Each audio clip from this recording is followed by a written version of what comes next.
Imagine this. You're walking down the street using your AR glasses to navigate.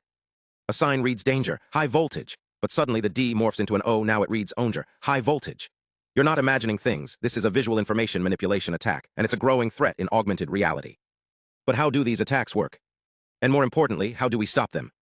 Let's dive into the research that's helping us protect the line between the real and the virtual. At the heart of this problem are three sneaky tactics bad actors use to mess with AR. 1. Character manipulation, like swapping a 3 for an 8 on a price tag. 2. Phrase manipulation, changing no entry to welcome. 3. Pattern manipulation, altering traffic lights or map directions to confuse you. These aren't just glitches, they're deliberate attempts to rewrite reality. And as AR becomes more integrated into our lives, from navigation to healthcare, the stakes are huge. So how do researchers catch these digital tricks?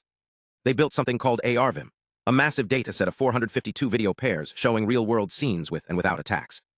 But here's the twist, they didn't just rely on AI. They tested it with real people too. Participants watched the videos and rated how attack-like they seemed. The result? The dataset aligns with human judgment, proving these attacks are real and dangerous. Now meet VIM-Sense, the system that's turning the tide.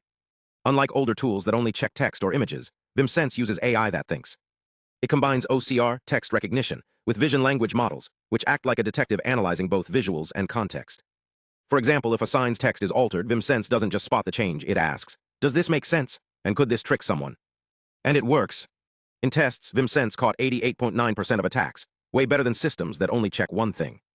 It's also fast, just 7 seconds to analyze a video, even on a phone. But here's the kicker, the way the AI is asked to look for attacks matters. Researchers found that framing the problem as users being vulnerable led to the best results. Change the instructions, and the system's accuracy drops. This isn't just about fixing AR, it's about protecting how we interact with the real world. But the story doesn't end there. Let's dig deeper. Imagine training an AI to spot dangers in augmented reality, like a hacker trying to trick your AR headset. Researchers tested different ways to prompt the AI, and one approach backfired.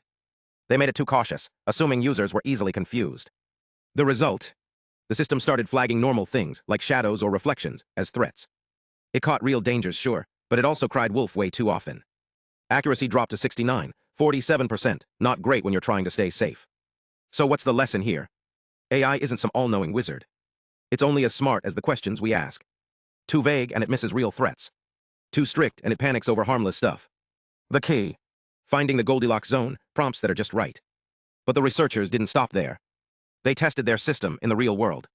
Picture this, you point your phone at a street, tap a button, and the AI analyzes the scene in real time. The results? It took about 7 seconds to respond, just a hair slower than lab tests, mostly because data had to travel between devices. But 7 seconds.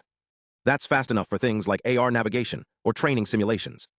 Of course, no system is perfect. The AI relies on big language models, which can be a bit unpredictable. And while it works for now, it's not ready for super-fast tasks like AR-assisted driving. But the team's already planning upgrades, better training, bigger datasets, and even exploring attacks that use sound or touch. So what's the takeaway? This research isn't just about fixing bugs, it's about designing tech that works with humans, not against them. Whether it's avoiding false alarms or adapting to real-world chaos, the future of AI depends on balancing caution with clarity. Thanks for watching. If you want to dive deeper into how AI sees the world, hit subscribe, and let me know in the comments what tech challenges you'd love to see us tackle next. Until then, stay curious.